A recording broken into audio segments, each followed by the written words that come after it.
in the bathroom for a day or two. All right? How about, you ever have stitches? You got stitches?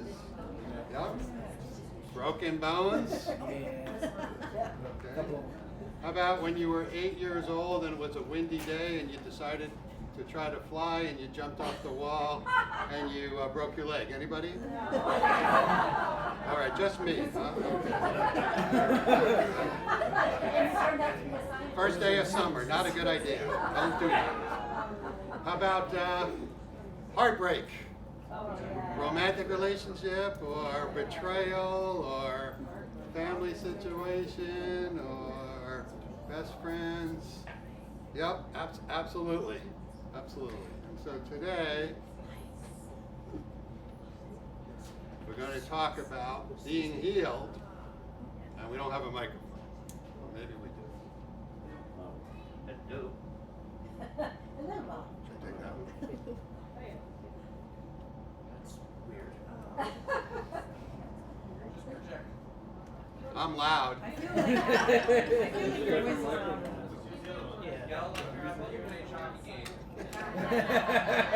There you go. You can't say those things here.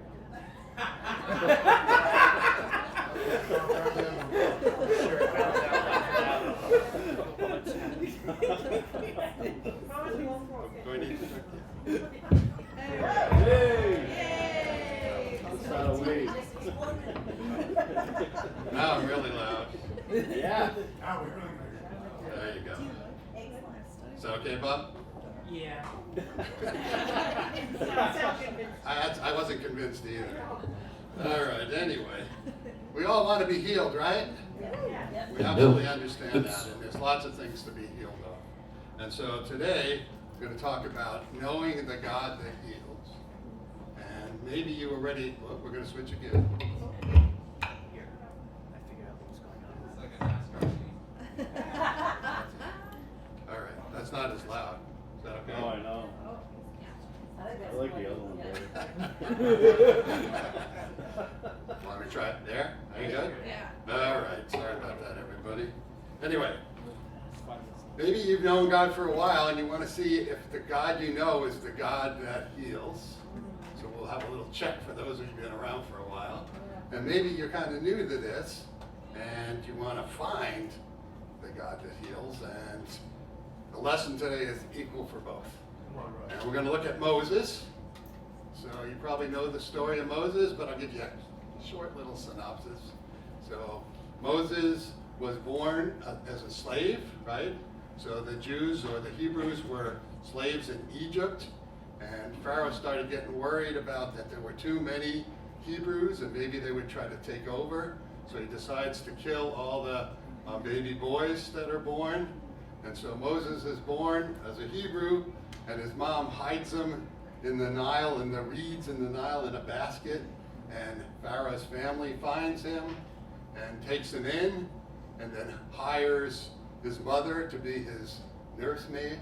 And so Moses is Hebrew, but he grows up with all the benefits of being essentially Pharaoh's son. But he knows he's a Hebrew. And one day he sees an Egyptian kind of mistreating a Hebrew, and he goes and he kills the Egyptian.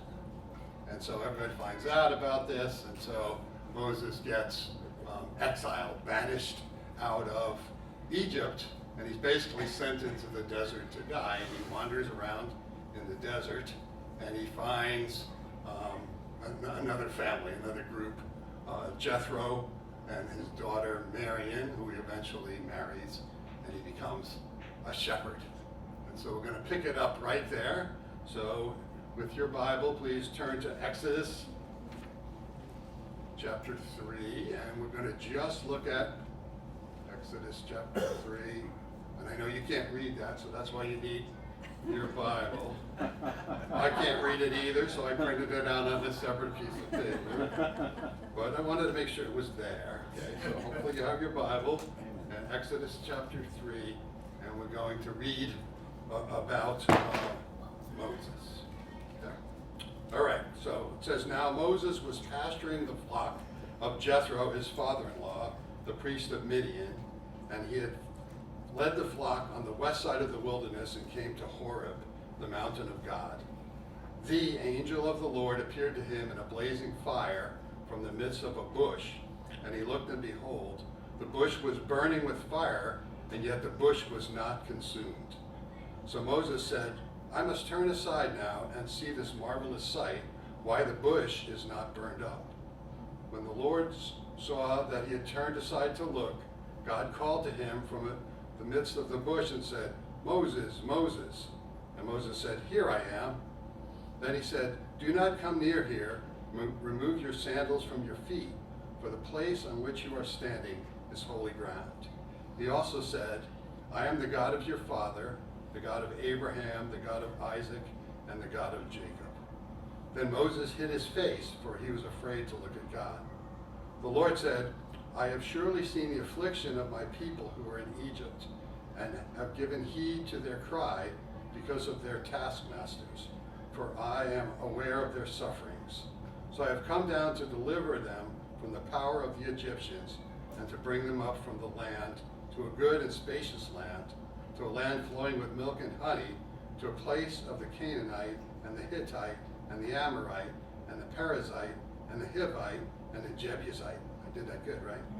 Yeah. Now behold, the cry of the sons of Israel has come to me. Furthermore, I have seen the oppression with which the Egyptians are oppressing them. Therefore come now, and I will send you to Pharaoh, so that you may bring my people, the sons of Israel, out of Egypt. But Moses said to God, Who am I that I should go to Pharaoh, and that I should bring the sons of Israel out of Egypt? And he said, Certainly I will be with you, and this shall be a sign to you that it is I who have sent you. When you have brought the people out of Egypt, you shall worship God at this mountain. Then Moses said to God, Behold, I am going to the sons of Israel, and I will say to them, The God of your fathers has sent me to you. Now they may say to me, What is his name? What shall I say to them? God said to Moses, I am who I am. And he said, Thus you shall say to the sons of Israel, I am has sent me to you. So this is the story, and we're going to dig in to this for quite a while this morning. And so we'll see that this is really Moses' conversion story. You think about it, Moses kind of knew who God was, and God even says, I'm the God of your fathers and of Abraham and of Isaac. But you can see here that Moses didn't really have much of a personal relationship with God at this point. So we could think of this as his conversion experience, and I would say that the 4 steps that Moses goes through here are kind of the same 4 steps that we go through when we find God. Not everyone's exactly the same, but if we generalize a little bit, I think you'll see that you'll get some things out of this morning, okay? And so the 4 steps are: first, a disrupting experience; second, an expanded understanding of God, and that'll be important especially for those of us who have been with God for a while; a personal issue that occurs; and then finally, an amazing grace. So we're going to look at these 4 steps, and we will see where we get. So first, a disrupting experience. Okay? So we see here that there's this burning bush, and not surprising in the desert that there would be a fire. It could be a lightning strike or somebody left something going. And, okay? The surprising thing to Moses was that the bush wasn't consumed, right? He saw it and he walked over to it. He actually took a detour. He stepped aside. He made a decision. He let himself be interrupted so that he would get there. If he hadn't done that, we probably wouldn't know who Moses is today. Right? But he went over, he said, okay, there's something special going on here. There's some kind of disruption. There's something here, that I don't understand. The bush is not being consumed. This isn't possible. I need to go check this out. And that's the same thing that happens with us, probably. There was some situation in your life, and we'll talk more about it, where you got disrupted. You were willing to look the other way. You were willing to be interrupted and find out what's going on. Okay? And Bobby mentioned this a couple of weeks back, but it really comes down to this idea of conversion, or this idea of a paradigm shift. And you probably heard the word paradigm. Everybody uses the word paradigm, but probably 50 years ago that wasn't a super popular word. But as far as like science goes, the greatest example of probably a paradigm shift in science was, for the longest time we thought that the center of the universe was the Earth. Okay? And every time we got any new evidence, they tried to fit it into that example. Okay? And so over and over again, the stars, different things would happen, and oh yeah, that fits. We're still the middle. We're the best, so we got to be in the middle, right? We got center's on us. Okay? And then they started seeing some of the planets, and the planets don't fit that because the planets don't revolve around the Earth, right? They revolve around the sun. Okay? And so usually it takes a whole bunch of evidence. It can't be one little piece of evidence or one little more piece of evidence. Okay? It takes a whole bunch of evidence for us to shift our idea, our theory. It takes this kind of interruption. It takes this kind of burning bush. Okay? For me personally, I grew up going to a Lutheran church. I went through 2 years of what was called confirmation class every Wednesday for 2 hours. The minister was a frustrated history teacher, and so we had to learn. We had quizzes, we had exams, we had memorization. I read the Bible. I knew who Jesus was. I understood what was going on. So no big deal, right? So I felt like, okay, I got it. And then I got to graduate school. And in grad school, you want to be kind of single focused, right, Celia? You want to be single focused. You can pay me for that later, right? and you want, it's new. It was brand new. It was brand new in graduate school. I went from living in New Jersey to moving to Virginia, going to school, and then my office mate, was a Christian, and he invited me to come to Bible Talk, and I went to Bible Talk, and all of a sudden they started talking to me. Okay, what's your personal relationship with God? Do you have the Spirit? And I was like, well, I understand. I have some basic knowledge, but I don't know God like that. It was a very disrupting experience for me. And it made me search. It made me go and try to find out, okay, what's going on here? And I dug into the Bible, and people helped me in a way that I'd never been helped before. The history professor was okay, but this was a whole different deal.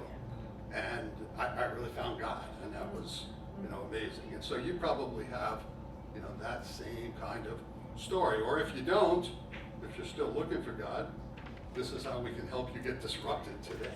Amen. So what's going on here? Well, I don't know why this thing never works. There we go. Yes, I'm trying not to have a disruptive experience by throwing this thing across the room. So the question is, what's your burning bush?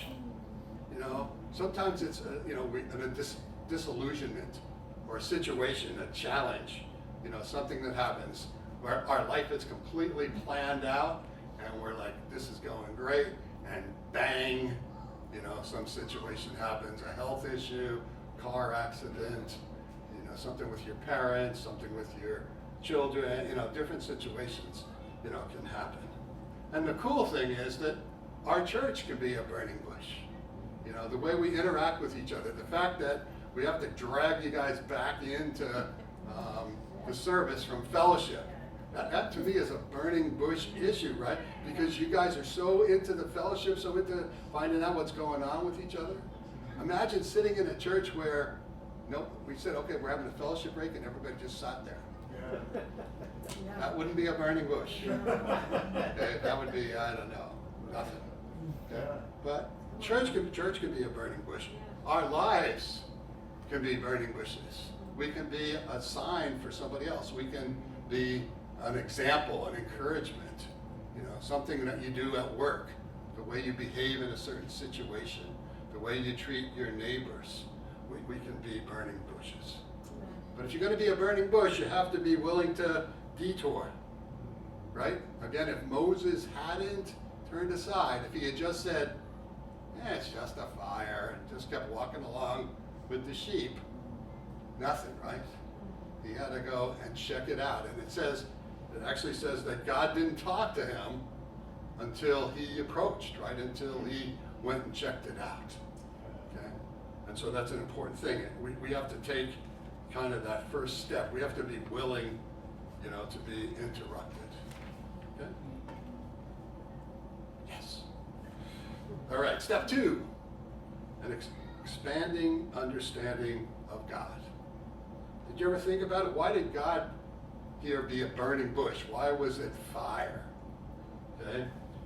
And the cool thing is here is fire typically depends on the fuel. Okay? Anybody who's ever tried to build a fire with wet wood when it's freezing cold out? It's you really want that gasoline at that time to kind of help you out, right? You got to have the right fuel. But here, the cool thing and the amazing thing, the impossible thing, is that the fire doesn't go out. The fire doesn't consume the bush. The bush just keeps on burning. Okay? And God says to Moses, I am who I am. Moses is like, what's going on here? Okay, and God tells him he's going to go and speak to Pharaoh, and he's going to rescue the people. And Moses is like, what? But Moses has to start understanding more about who God is. And God says, I am who I am. Yeah. What does that mean? Okay, it's such a weird thing. I am. Okay? In English, that's like the verb to be. Okay, to be, which means you're there from always to always. Okay, I can understand something going forever. You probably can figure out that. What about something that's always been there? Doesn't that kind of boggle your mind a little bit? Okay. If God wasn't there from the beginning, that would have meant something created God, right?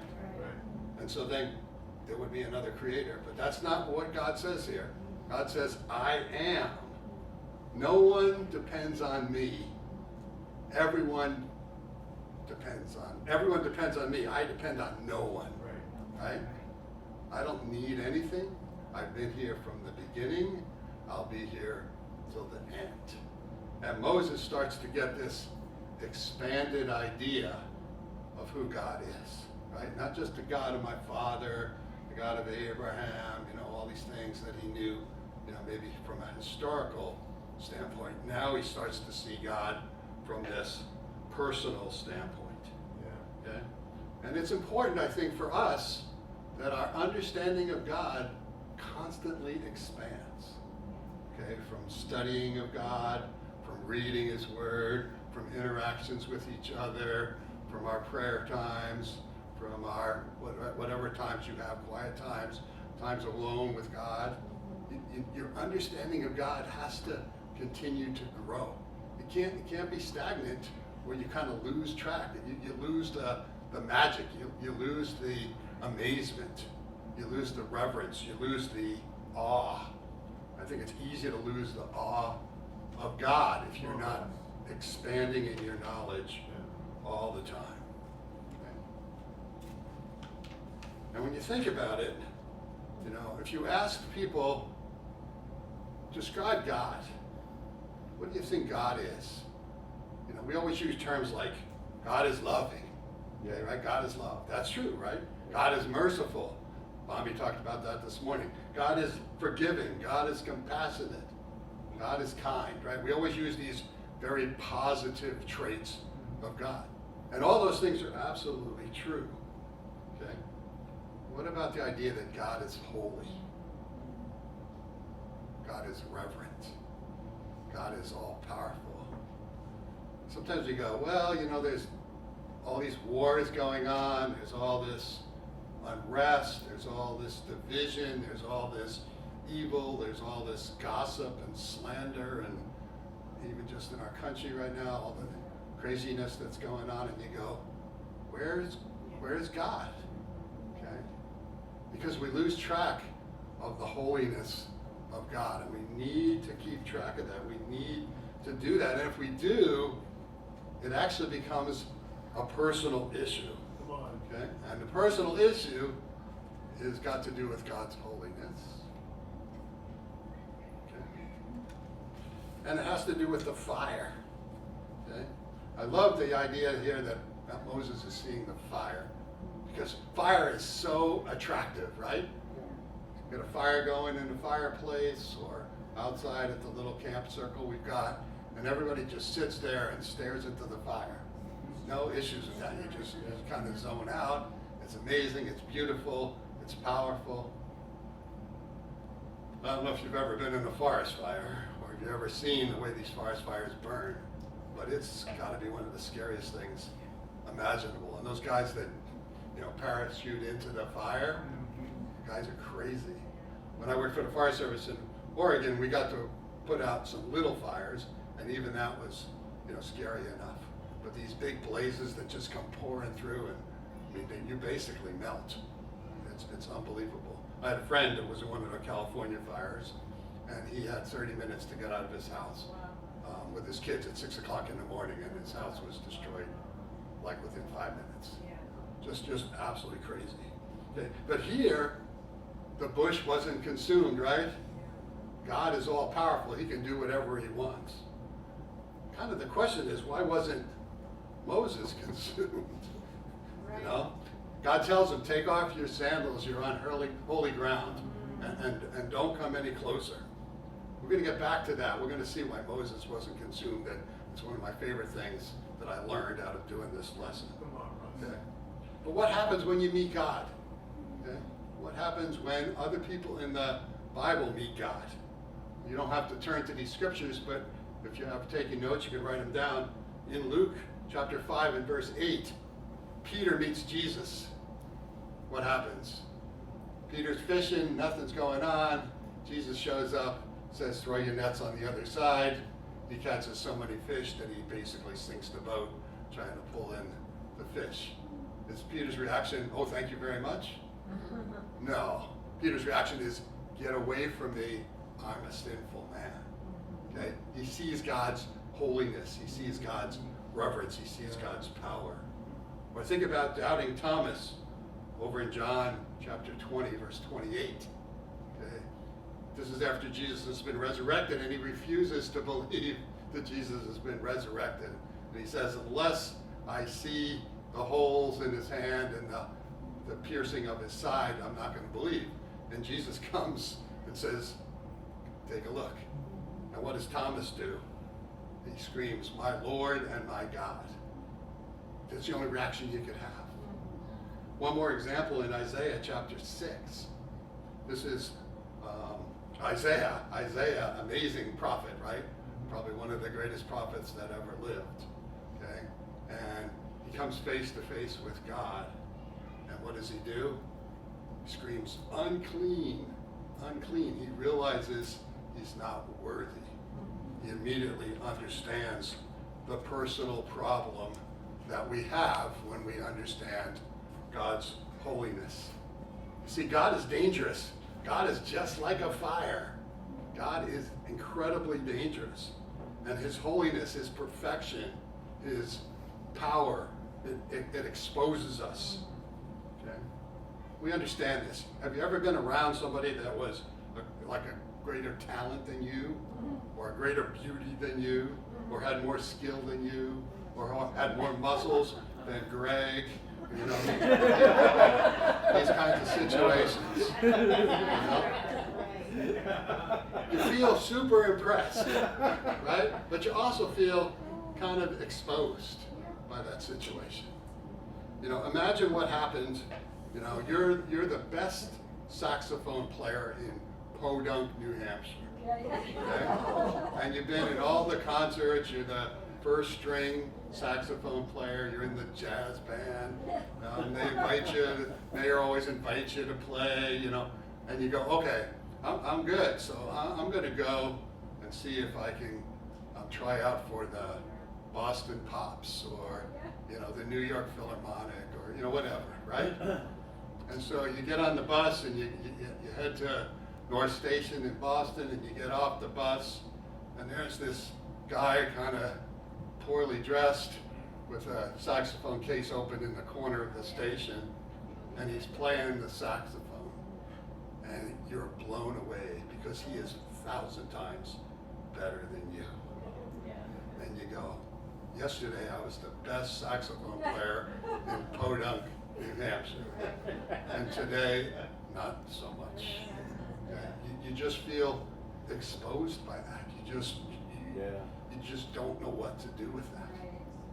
I had a friend, my parents had all these best friends that they kind of were a group of friends they met from high school, and they met one couple that lived in Canada, and they would come down every Canadian Thanksgiving, and we would play father and son's ice hockey game against each other. And I was a goalie. I'm still, well, not really a goalie anymore. Can't move. But I was a goalie for a long time. Played for Rutgers for a while.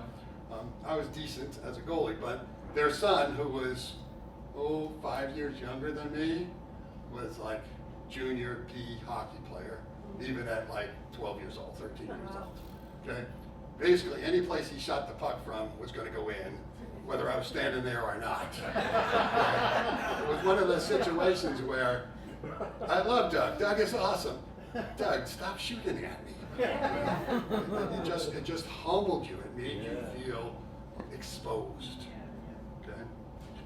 When we know the true God, the God that heals, all of our self-justification just vanishes. We surrender. We don't have a choice. Unclean. Unclean. Okay? When we understand how helpless we are, there's nothing we can do about it. We have a problem.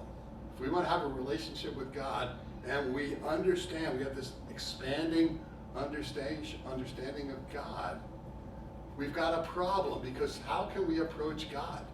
Moses is like, God, how can I do this? And God says, I am. And that's got to be enough for Moses. He says, I'm with you. Okay? So step 4, an amazing grace, right? This is what we need. We need a solution to our personal problem. Moses says, okay, what am I going to do? And God says, I'm with you. But Moses says, who am I? You know, that's what we say, right?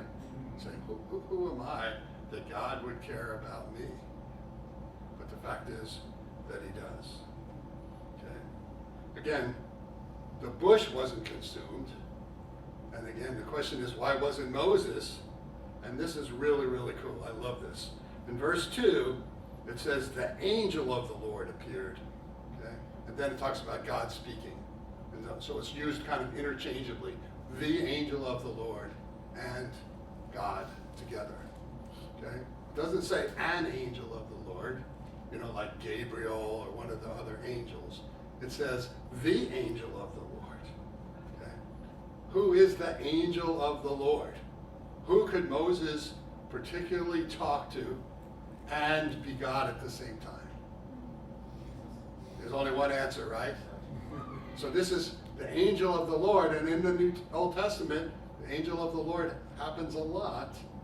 Okay, and it says this is like the pre-incarnate version of Jesus. It's before Jesus is born. Isn't it amazing that Jesus is there from the beginning? We know he was there from the beginning. In the beginning was the Word, right? And we know the Word was Jesus. But I never connected this before, that the angel, the reason that Moses can talk to God there and not be destroyed is because he's talking to Jesus, who is God, right? So no issues there. But God, he can't be with sinners. But Jesus can be with sinners. It's kind of an amazing thing. We can't see God or we would be consumed. And in fact, later on in Exodus, Moses keeps begging, God, we're not going to go anyplace unless you go with us. And God says, if I was with you, you would die. Okay? So he makes it very, very clear that there's somebody else, Jesus, who's there. And so how do we find the God that heals? Well, I think from our lesson we understand at this point that God is so holy that each of us has this personal problem with him. Because if we approach him, we will surely die. Okay? God cannot be with sin. Okay? God is light, and in him is no darkness. Yes? No evil. And yet, we have evil. So how do we reconcile that? What's the situation? Well, we all understand. The answer is Jesus. Right?